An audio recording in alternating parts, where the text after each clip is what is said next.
পায়রা আছে মেলা ভিতরে তালা দেয়া মনে হয় মেলা পায়রা দেখুন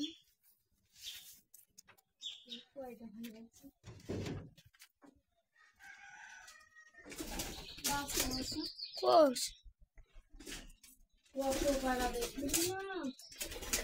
খাই ফেলাইছে সব 40 টাকা বেশি জমা এলো না আগের দিন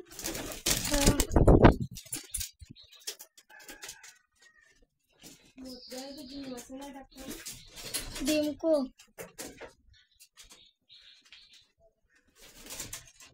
ডিম করিনি বাচ্চা দেখতে আসলাম আছে না একটা বাচ্চাও তো নেই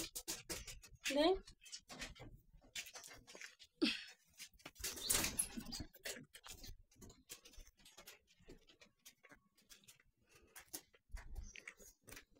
সব মনে হয় বুড়ো নিরাইছে রাইখে